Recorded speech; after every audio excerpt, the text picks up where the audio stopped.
think everybody here kind of knows who I am, so I can skip a lot of the introduction stuff. And some of you probably know this already too, but just in case you don't. You got 3 kids already? I do. Oh boy. Yeah, they're pretty young, pretty close together. That's Mason in the middle. He's 4, then Reagan is 3, and Will is 1. I think that's Will's birthday right there. So, yeah. But yeah, the reason why I like to just share a little bit about me is because I think anytime you hear someone talk on any topic, it's kind of nice to have their background a little bit. You know where they're coming from and know their perspective on life a little bit better. So I'm the son of a chiropractor. I think you all know that. Father of 3. I got my Bachelor of Science degree in biology at Nebraska. My doctorate in chiropractic from Palmer College, and then a CCWP certification, which stands for Certified Chiropractic Wellness Lifestyle Practitioner from the International Chiropractic Association. And that's just a postgraduate certification that gave me a little bit more education and background in wellness lifestyle in terms of coaching it to other people, as well as just understanding the concepts better. Diet, nutrition, physical activity, mindset, stress reduction. That was kind of the focus. A little bit about us as a family and about me personally. I eat and we as a family eat what I call the innate hunter-gatherer diet. And I have other presentations which go more in depth on that. If you're more interested in that, I can make book recommendations too. I have a very holistic health philosophy, both in my practice and then also just me personally. And essentially what that means is I tend to view problems in the body, health and wellness versus illness and disease as a holistic issue. And that it's more beneficial taking a look at the overall picture rather than diving into the specifics too much.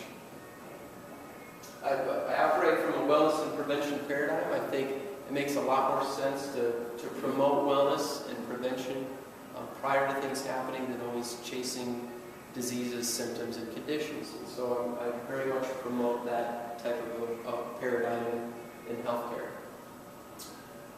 So this evening, this presentation is not going to be one of those presentations where it's going to be a list of do's and don'ts. It's going to be more so, and books, websites, there's a lot of information, resources that I can refer you to if you're interested in kind of what do I do, what don't I do, including my past presentations. But tonight, we're going to focus on revealing what I believe to be certain realities about health and wellness that can pave the way for a better understanding of how you can achieve health and wellness. So it's more of kind of working on our mindsets and our understanding of what health and wellness is and what it isn't.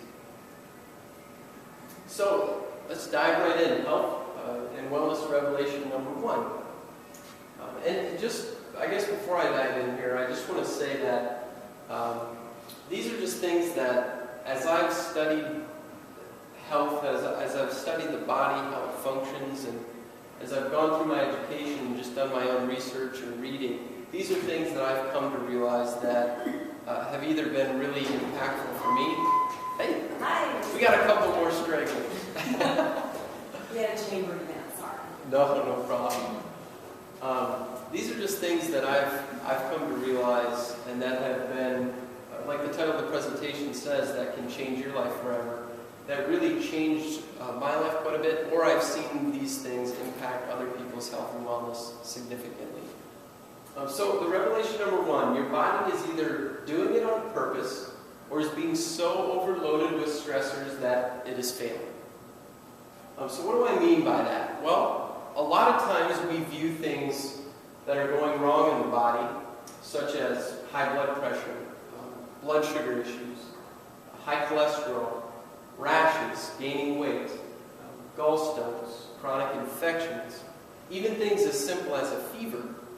We have a tendency in our modern society to view a lot of those things, a lot of those problems as the body making mistakes or some sort of outside force attacking the body somehow.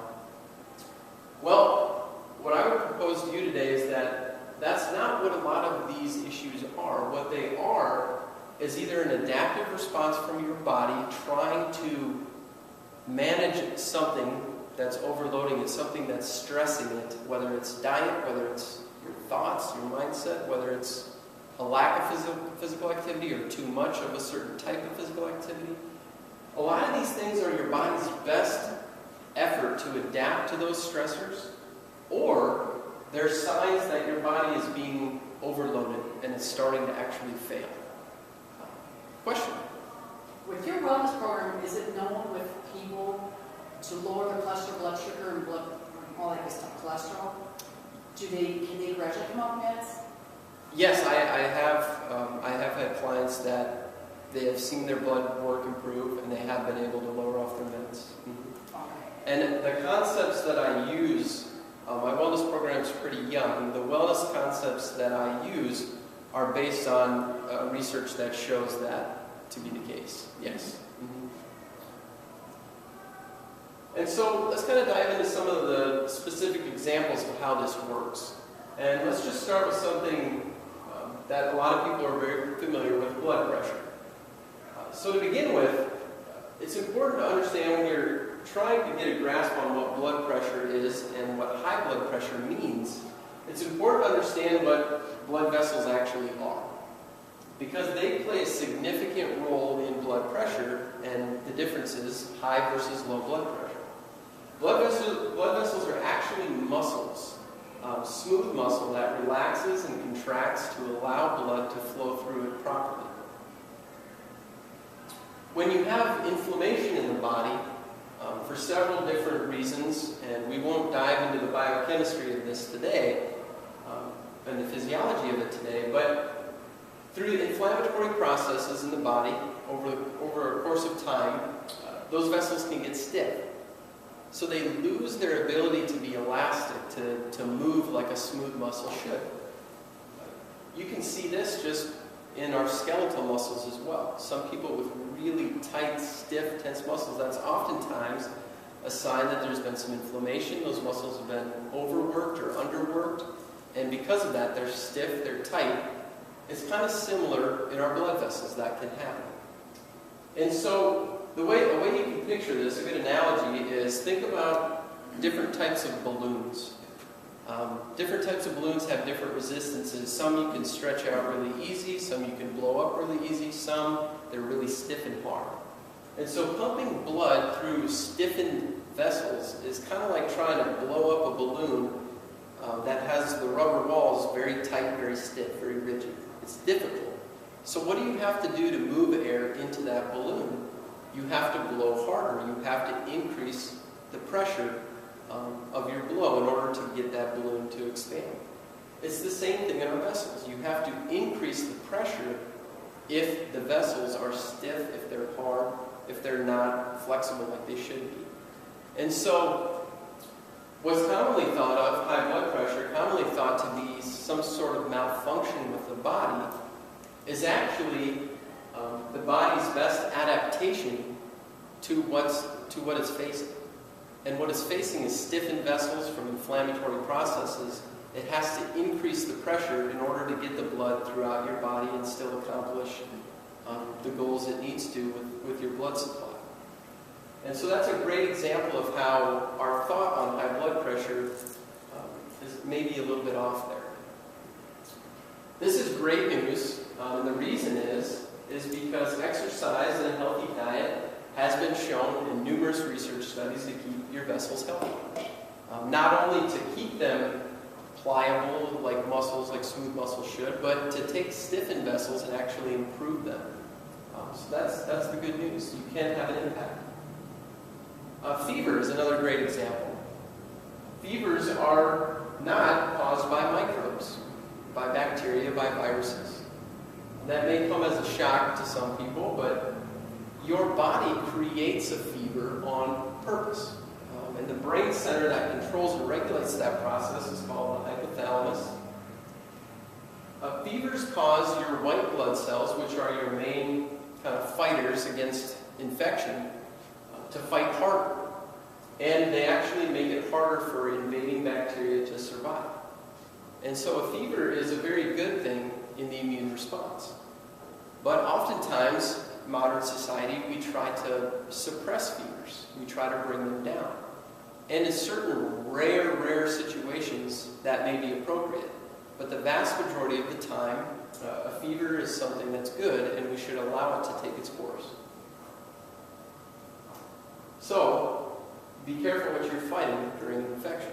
Are you fighting the invader, or are you fighting your body's own adaptive response that's trying to fight the invader?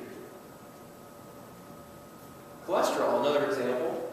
LDL, which is commonly referred to as bad cholesterol. LDL is actually a protein, a lipoprotein, but it's commonly referred to as bad cholesterol. It carries cholesterol to parts of the body needing repair. And so if you have some inflammation going on, if you have some damage to the body, your body will send LDL cholesterol that way in order to repair that damage, because cholesterol is an important part of cell membranes. And so if you need lots of repair in your vessels, in your blood vessels, which is brought about by lots of inflammation, you need lots of LDL. So if there's high LDL levels in the body, once again, when a doctor or physician, when a lot of people see that in their blood work, high LDL, they think, oh man, the body's doing something wrong here. Why is my cholesterol so high? We need to suppress the LDL. Well, by suppressing the LDL, you're creating less building blocks for your body to repair inflammation, to repair damaged areas. And so a rise in the LDL levels is a sign that something's wrong, but suppressing the LDL and not addressing truly what's going on, what's wrong there, is a problem. And so once again, we commonly think that there's a malfunction going on, but it's not a malfunction. It's the body's adaptive response trying to keep you as healthy as it possibly can. So how do you keep inflammation down? That's the question. Well, good news. The wellness lifestyle guy strikes again. Healthy diet, exercise, proper sleep, low stress levels. That's what keeps inflammation. Yeah, and there's some of these that are very difficult for a lot of us for various reasons. The one that gets me a lot right now is sleep. Having young kids, I don't always get great sleep. And so, because of that, if you have one of these areas that's difficult for you for whatever reason, it's important to try to compensate for that, maybe in some other areas that you can do better. And so if sleep is really difficult for you, if you buckle down, try to be really good with your diet, your exercise, trying to maintain low stress levels, it can help. If you have a really highly stressful job that you don't feel like you can quit, you know it's going to be there for the long term, trying to get great sleep, healthy exercise levels, and a healthy diet is going to help kind of counter that a little bit. But yeah, that's a great point that you bring up. Sometimes a lot of these can be difficult for various reasons. So, health and wellness revelation number 1, it's on purpose. So now what? Well, think of the signs and symptoms in your body as warning signs that something is wrong in your environment and lifestyle, not necessarily something that's inherently wrong with you. And if you kind of have that little shift in mindset when it comes to these warning signs, it can be very helpful. You can start to make choices that will maybe help improve some of those things. Number 2, engage in positive wellness mindset menu and movement changes that can get you on the right track. So once you realize that these signs may be a sign that something's wrong in your lifestyle and your environment, then you can start to take a good serious look at those environmental and lifestyle factors.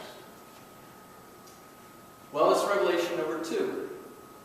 The gut, which also you can just think of as the digestive tract, and brain are connected in ways that you could not have imagined. This is actually a topic that I've been researching more on just recently, and more research is coming out on it recently in the past couple of years. That's pretty shocking, pretty amazing stuff. And to start with, just kind of think about how we treat our guts for a second. This is a question that I asked in a in a post in our newsletter recently. And the question is, when you take all of what you consume in a day and rub it on your skin, wash your hair with it, or brush your teeth with it? And if you wouldn't, then what's it doing in your gut? Because the gut is a very sensitive lining. It's involved in absorbing things into the body. Think about your skin for a second. Think about the nicotine patches. How do those work? You put them on your skin, and it absorbs into your bloodstream. Think about a lot of topical medications, steroids, creams, lidocaine patches, you name it. How do they work? You put them on your skin, it's absorbed in the bloodstream. So if your skin, which is primarily meant to be a barrier to the environment, absorbs things that readily, how much more readily do you think your gut absorbs things when it's meant to be absorptive? And so that's something to consider when you're eating what you eat on a daily basis. Does this make sense? Would I even put this on my skin? And obviously, mixing all your food up together, even if it's really healthy food, and rubbing it on your skin isn't necessarily a pretty picture. But the question is, would you be comfortable doing it? And if you eat a healthy diet, I would be perfectly comfortable most days rubbing what I eat on my skin and not thinking that it's going to do me any harm. That may not be the case with some of the things that's in the processed foods that we eat today. So something to kind of a perspective change there maybe for you. So let's talk about some gut facts to begin with. Your gut is home to about 100 trillion microbes, mostly bacteria. These are called flora, or normal flora is the term that scientists use for that. There's over 400 different species of bacteria that have been identified in the human gut. So quite a few different kinds. By the way, this is about 10 times, 100 trillion bacteria is about 10 times as many cells, as many human cells that you have in your whole body. And so the amount of bacteria in your gut is 10 times more than the amount of cells you have in your whole body. Gut flora promotes normal digestion, regulates metabolism, and comprises 75% of our immune system. So the gut is a huge player when it comes to the immune system, which is not only important for fighting off infection, but also heavily involved in autoimmune diseases where the body's attacking itself as well. This fact, this 100 trillion microbe number, the fact that it's 10 times more than the human cells we have in our body, has led many researchers to ask the question, are we more human or are we more bacteria? Which is kind of an interesting way to look at it. But there's no doubt there must be a huge role for them in our health and in our body, the fact that there's so many. Gut flora problems have been associated with, in the literature, associated with autism, depression, type 1 diabetes, and many more conditions. So let's kind of get into the gut-brain connection that I mentioned earlier. In the research, it's being called the gut-brain axis. And this is a research quote from a study just recently, 2013. It has recently become evident that such microbiota, which is just a fancy science term for gut bacteria, specifically within the gut, can greatly influence many physiological parameters, including cognitive functions, such as learning, memory, and decision-making processes. So research is finding that this gut bacteria, what kind of bacteria you have in your gut, how much, different levels of different species, influences certain parameters in the brain, cognitive function, learning, memory. Pretty fascinating. In addition, I'll read this quote first and then we can just kind of briefly discuss what's going on up there. In addition, recent data have revealed that the gut-brain axis has multiple effects on emotions, motivation, and higher and complex cognitive functions. Also very interesting. This is just kind of a diagram outlining the connections that they're starting to learn about the gut and the brain. So you have the brain up here. This is representing the gut cells. And this is just an outline detailing all the different connections that the two of them have. The nervous system, the vagus nerve, the immune system, cytokine connections, receptors, shared receptors there, hormones, all the different ways that the gut and the brain communicate and connect to each other. And this is directly from the study that I quoted earlier, this image. And right here they have obesity, depression, anxiety, pain, autism, multiple sclerosis, cardiovascular risk. Those are all things that the research is starting to identify now that the gut plays an important role in, specifically the gut flora, the bacteria. So the gut affects the brain. You know, we could go into a lot more research, but like I said, this isn't necessarily the do's and don'ts, the nitty-gritty details, this presentation. This is more broad. So now what? Well, act as if what goes into your gut is going to affect your brain. Gut problems are like gateway problems. Autoimmunity, depression, obesity, etc. A lot of different health issues are being associated when they see these different health problems in populations, certain autoimmune diseases. They notice, that's interesting. They seem to have these gut flora problems as well.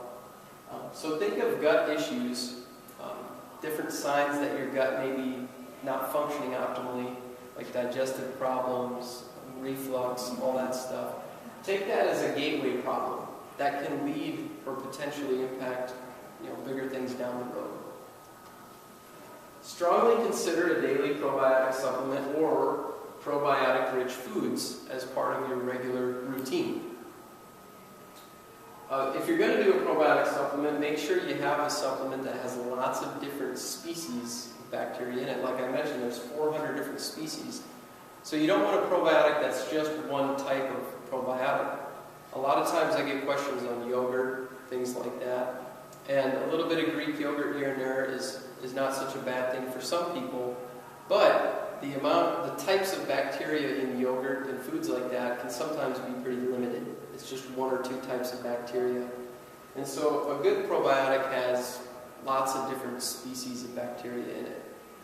Probiotic-rich foods are things like sauerkraut.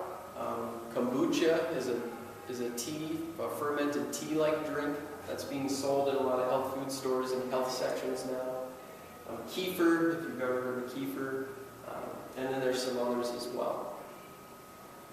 Does the probiotic supplement, take one a day, does it get rid of the acid indigestion without taking meds?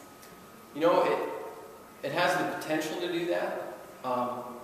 There's a lot of things that can contribute to GERD and reflux symptoms.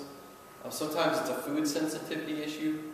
Sometimes it's I've had a wellness client that once he stopped eating gluten, he had reflux for 20 years, just chronically taking antacids, chronically taking medication for it. He stopped eating gluten. He took all wheat, all gluten-containing grains from his diet. His reflux symptoms stopped the next day, and they've never been back. And so there's food sensitivity issues that can come into play. There's, stress can cause problems with the muscle function, the visceral function. So there's different things that can impact that, but a probiotic can definitely help with those digestive symptoms. Yeah, but I would never say that for sure it's going to cure it. Because everybody's body's different. Yeah, and everybody has different lifestyle factors which may be contributing. Yeah. Any other questions about that one? Yeah. The statement you hear, I have a gut feeling. A gut feeling? Goes on. Takes on a whole new meaning now, doesn't it? Yeah. Yeah, with the research showing that it affects emotions. And I don't know about you guys, but have you ever had a situation where you feel like what you ate kind of really changed your mood? No. No. It tastes good. Yeah. I maybe it's just because I've been, like the last several years, I've been more in tune with kind of that kind of stuff and how my body reacts to different things because I'm a wellness nerd. And so, I don't know, there's this feeling that I get sometimes when I eat poorly. I kind of get, my body just doesn't feel as well. And it feels like it affects the way I think and how I see things. Okay. Yeah, I don't don't know, so pay attention, maybe you'll notice that too. But there's some research showing some pretty interesting things that I mentioned a couple presentations ago, our last presentation on ADHD and hyperactivity disorder in children being related to food dyes. So, a lot of processed food contains different types of food dyes. And there's very legitimate, pretty concrete research now which clearly shows that food dyes in the diet tend to create higher levels of hyperactivity and ADHD in children. So there's definitely some legitimate research suggesting that what you're eating and what goes into your gut has an impact on your cognitive functions. So Adam, I have spent time recently in the probiotic aisle. You can go blind trying to read all of these different ingredients and how many billions of whatever units they have in them. Right. Is there a general direction that you would recommend as far as what supplements might be Better. from what being chiropractic? We do carry a brand here that I trust and that I like, and I know the types of bacteria that are in it, and I know they're the right types, and so that's the easy answer. But there's, I like, make sure there's a little bit of lactobacillus, make sure there's some bifidobacterium, really make sure there's lactobacillus plantarum, and then there's another one, lactobacillus. Not case, casi. C-A-S-E-I. Huh. So Something you guys don't do? what's that? Is there anything you guys don't do? Don't. Wow. We're trying to be the wellness center, so. We don't treat fractures. Yeah, we don't treat fractures, or do surgery, or prescribe medication. So. So what is your probiotic called? It's just called Total Probiotic. It's from NutraWest. NutraWest is a supplement company that only works with healthcare providers.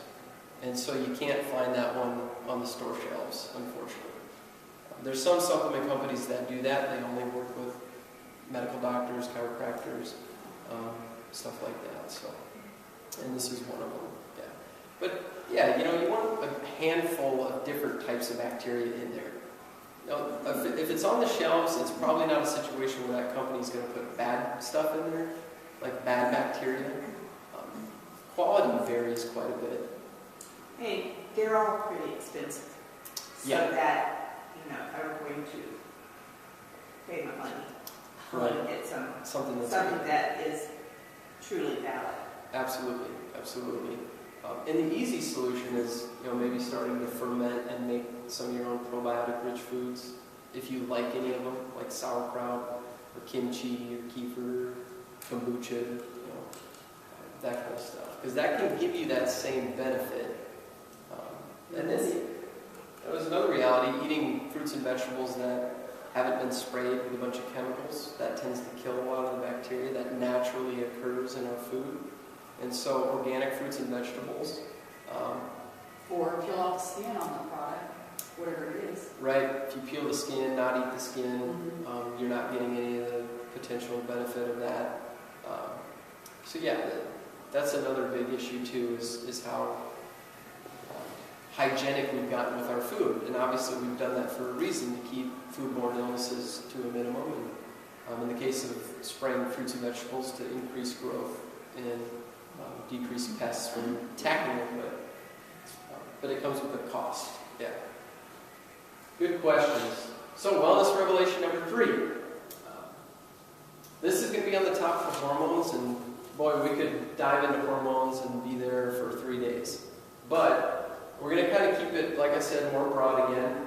And so very simply, the concept and the message that I want to get across in this wellness revelation is that your hormones act more like this diagram than they do like this diagram. I talked So in about other words, that top diagram, Okay. they bounce off each other, right? So what that purpose is? That's a good way to think of it. Picture that this is thyroid hormone, this is cortisol, this is insulin, this is growth hormone. The way they interact with each other in the body is more like this than it is like this. And so the hormones are complex messengers in the body that every single hormone serves a number of different roles, and it impacts other hormones in numerous different ways. And so sometimes we get caught into thinking about hormones in the body. My thyroid levels are low, my insulin's high, my cortisol is low. And we think about them in isolation. And so this kind of goes back to that holistic health philosophy I was talking about. We think about them in isolation and we say, my thyroid's low, I better do something to increase it. My insulin's high, I better do something to decrease it. And we just think of these little levers that we're pushing. Well, in reality, if your thyroid levels are low, once again, think about your body's doing it on purpose. So there's probably a reason that that's happening. If you artificially raise those levels through a drug or taking thyroid hormone or whatever you do to try to bring that up, it's going to have a metabolic consequence that goes far beyond just your thyroid hormone levels. It's going to impact cortisol, it's going to impact numerous physiological processes in the body by doing that. Well, oftentimes, since your body is changing things on purpose, or it's being overloaded to the point of failure, and that's why you're seeing these problems, you're tinkering with an adaptive response by the body. Just like when you're suppressing a fever, thinking you're helping the body get over an infection, when actually you could be making it harder for the body to get over an infection. If you're artificially tinkering with hormone levels, just each hormone bit by bit, you may be making it harder for the body to adapt to whatever it's trying to adapt to. And so it's important to view hormones more holistically. There's certain things in the body you can get away with kind of narrowing it down and reducing it to individual specific problems, but hormones is not one of those situations. So an example of this is the stress response. So when you experience stress, any type of stress, there's a release in the body of two different types of hormones or messengers. Cortisol and catecholamines. A type of catecholamine is adrenaline or epinephrine. So, if you have a release of cortisol and catecholamine, serotonin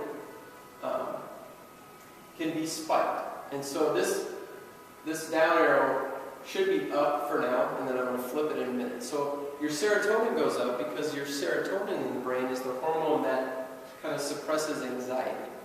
And so if you're under stress, the body has all these checks and balances. So when your cortisol, your catecholamine spike, serotonin comes along to kind of bring things back down and help you chill out a little bit.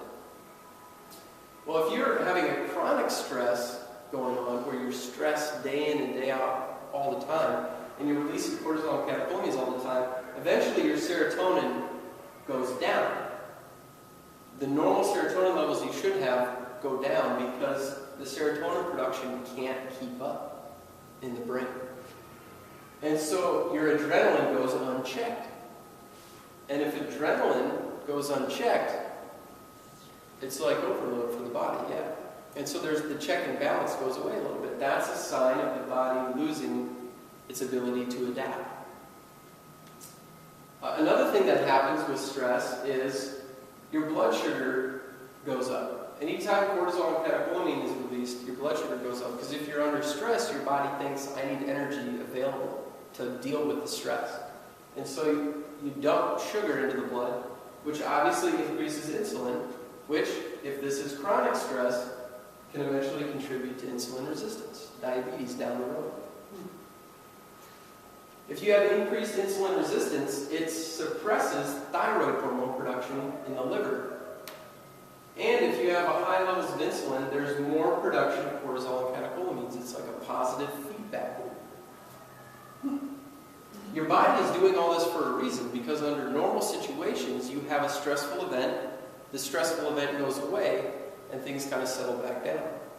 Well, in our modern day world, stressful events don't always go away. There's chronic stress. A lot of us struggle with that.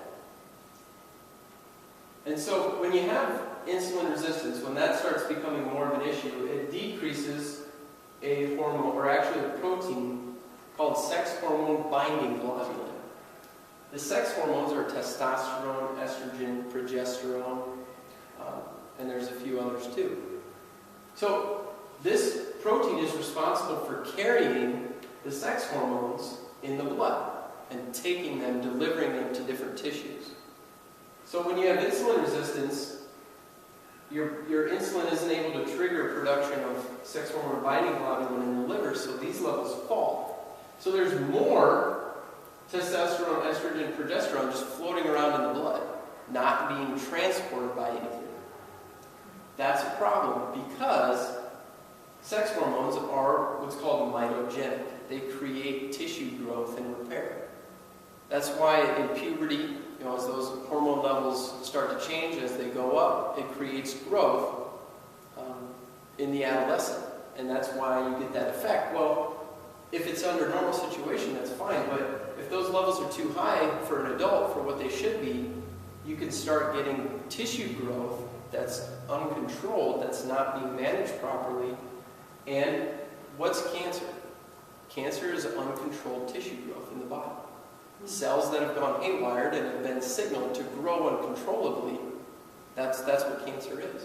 And there's actually some research suggesting now that these suppressed levels of sex hormone binding globulin are associated with certain types of cancer. One of the common ones is breast cancer. I'm sure you maybe heard of estrogen-dependent breast cancer. Well, what that means is the estrogen, the high levels of estrogen in the body are fueling the breast cancer. It's a mitogenic effect.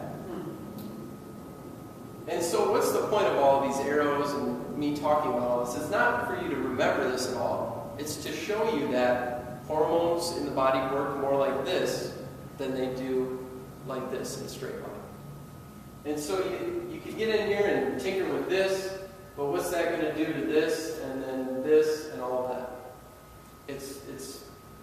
It's a much more complicated process than A to B to C to D. Another example, extra fat tissue in the body results in an increased estrogen production in the body. Fat cells produce estrogen. And so if you have a normal, healthy amount of fat in your body, those cells will be producing a normal, healthy amount of estrogen. If you have higher levels of fat in the body than what you should, your estrogen levels are going to be higher. Why is that a problem? The first reason it's a problem is the greater the rise, the harder the fall. Research is showing that menopausal symptoms tend to be much more severe in women who have high estrogen levels to begin with when they're cycling. And so the bigger the dude, the harder he falls. The higher the estrogen, the harder it falls. Because menopause, your estrogen levels drop. And so the symptoms of that tend to be much more severe in women who have higher estrogen levels to begin with. Elevated estrogen levels are also linked to an increase in cardiovascular disease risk. They're also associated, higher estrogen levels, associated with autoimmune diseases.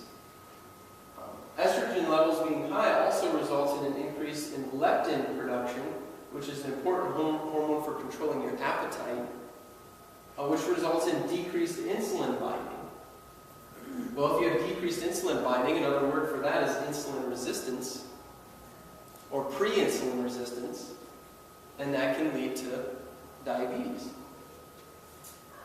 This increased leptin production also decreases what's called estradiol production and increases blood pressure and your heart rate.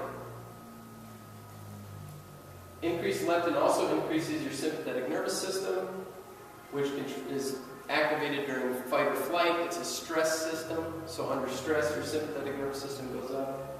And it also increases inflammatory mediators in the body, so it increases the amount of inflammation going on systemically in the body. And so, once again, another example of how this, does that, everything kind of working together. And you look at this, well, if your sympathetic nervous system is activated, if your heart rate's being increased and your blood pressure is increased, how does that impact, we cycle back to the previous slide, stress, and then you kind of start this whole cascade. And so there's cycles and feedback loops going on that are much more simple, much more complex than what we like to think they are. So hormones are crazy, now what? Well, Don't view high or low hormone levels in isolation. Address the cause. And so if you go back to those two previous slides, I had stress and then a streamline effect of all these different changes. And in the next slide, I had extra fat tissue, overweight, obesity, and then all these changes. So what do those two things have in common? Stress and then extra fat tissue, overweight. No, lifestyle, environmentally related a lot of times. And you can impact stress levels and your weight through lifestyle changes. So, once again, the good news here is that these are things we can have an impact on. And we're not doomed to these situations. The cause, and this is what I'm hitting on here, number 2, the cause of most hormone imbalance issues are lifestyle factors like diet, physical activity, and stress. Now, hormone imbalance issues can be a lot more complicated than that.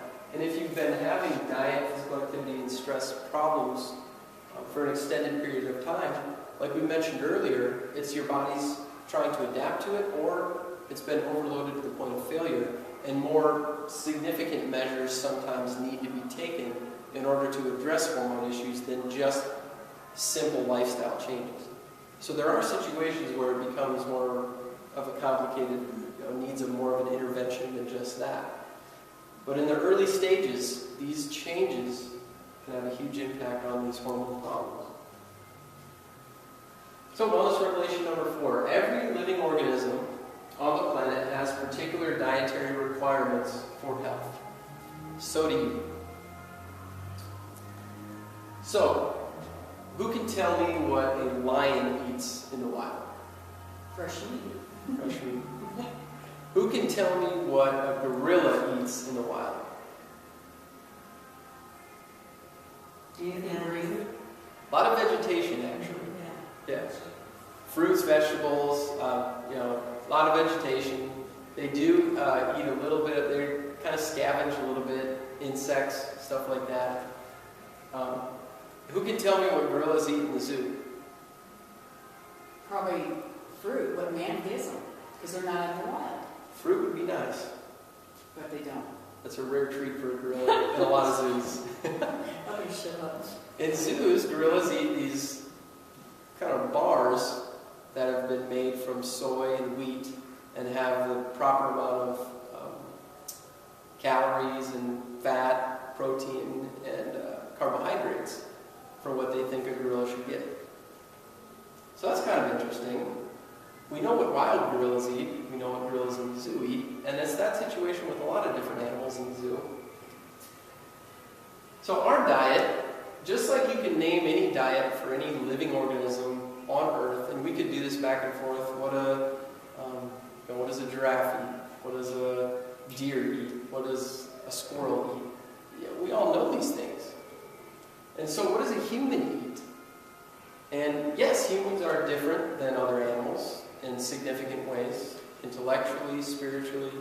I believe there's differences there, but we have a lot of the same parts. We're still living organisms on Earth. We still have a certain type of diet that we're meant to eat. Now, we're lucky. We're omnivores, which means we can choose plants and animals.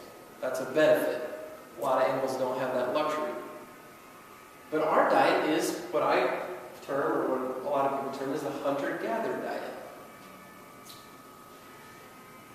So, hunter-gatherer diet, not only is that the diet that we're kind of meant to eat, and I go more into this topic in other presentations you can view on our website.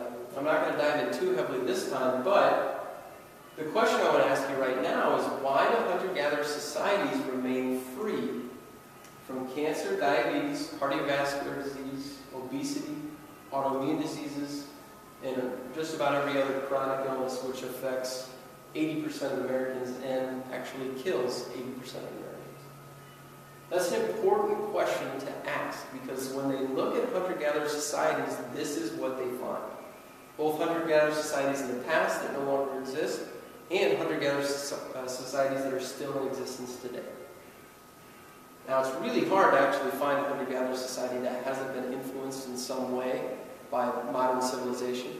And so some of them aren't purely hunter-gatherer anymore. And so that kind of skews the results a little bit, but they still find drastically reduced rates of these chronic illness issues, even in those populations which have been influenced by the outside world.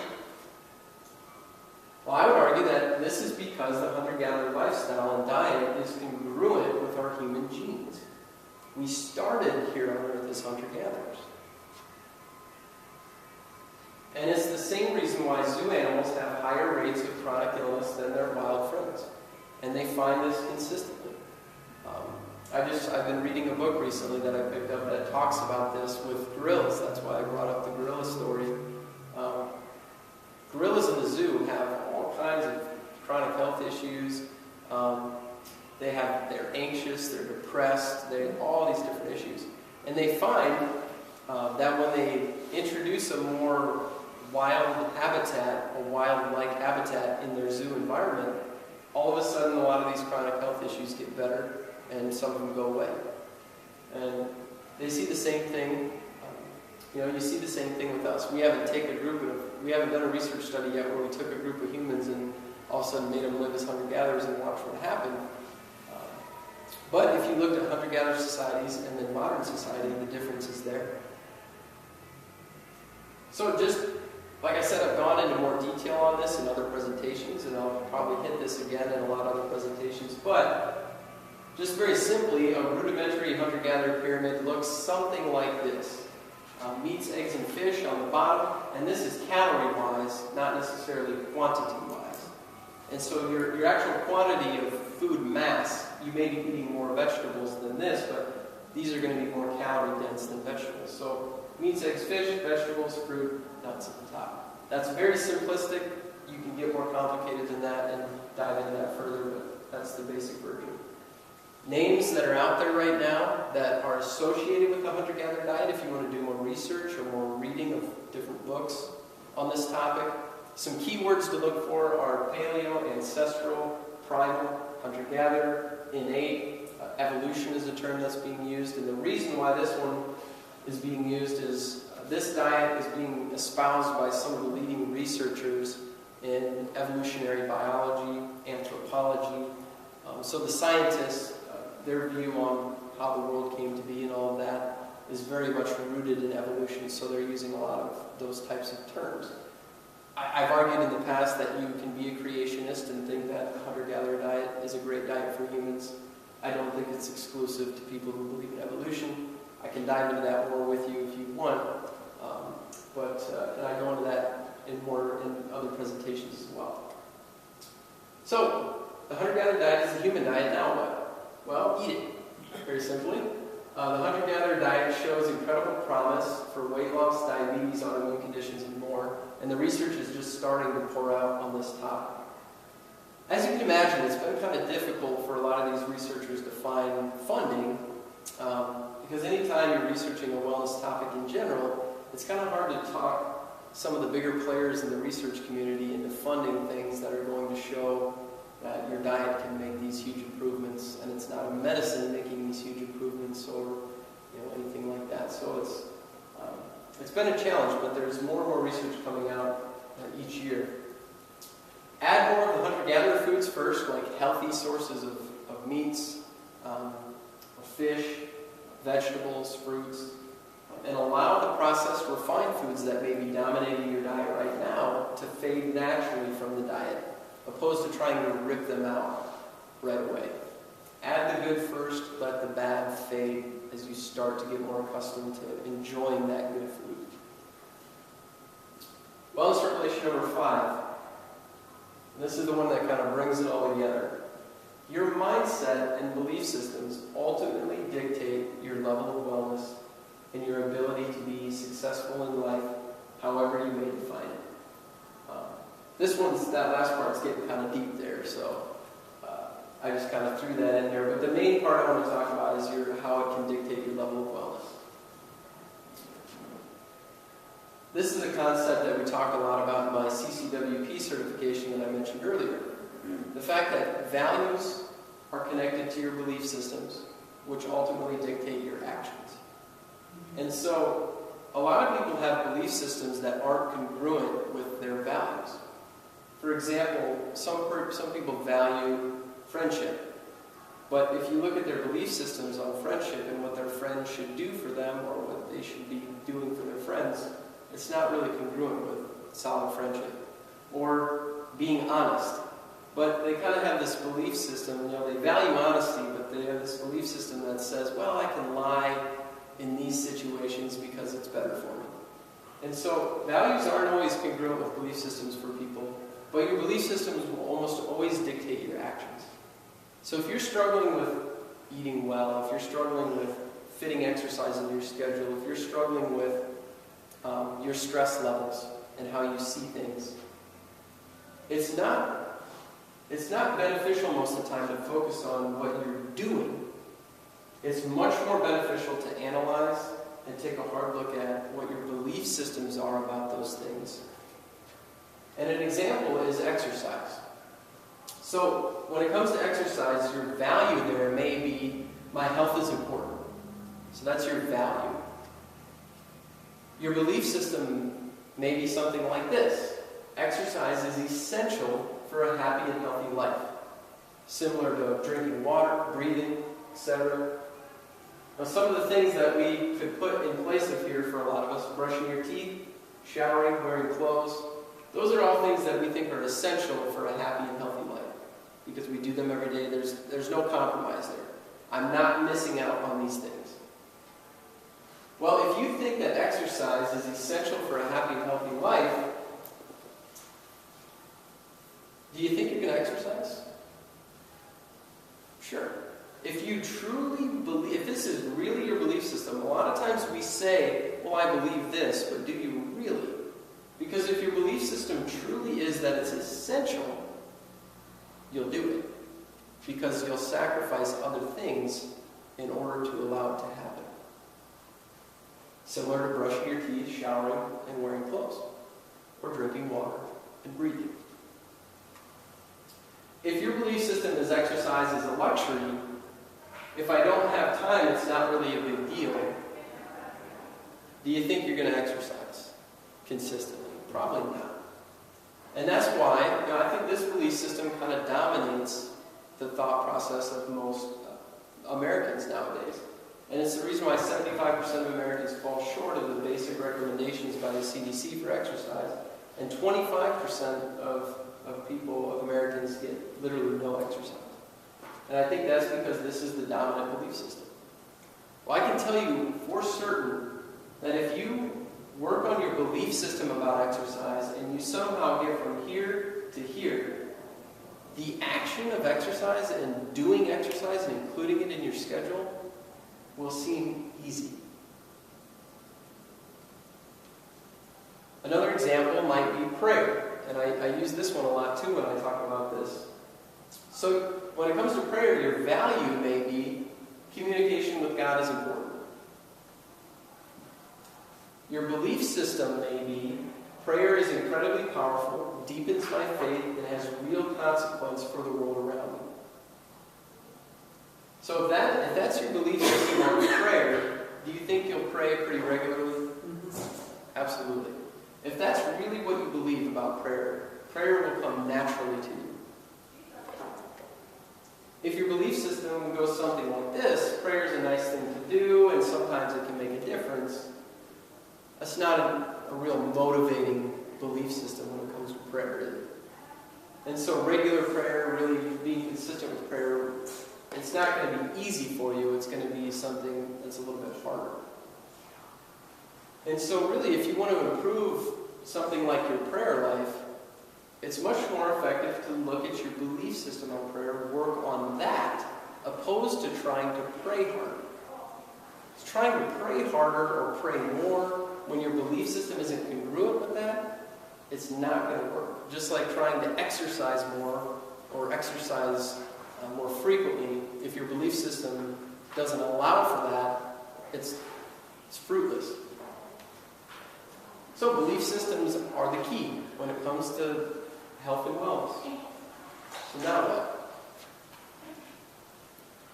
Well, I would encourage you to take an honest self-inventory of your current belief systems. Identify the belief systems that you have that are making it harder for you to make positive wellness lifestyle choices.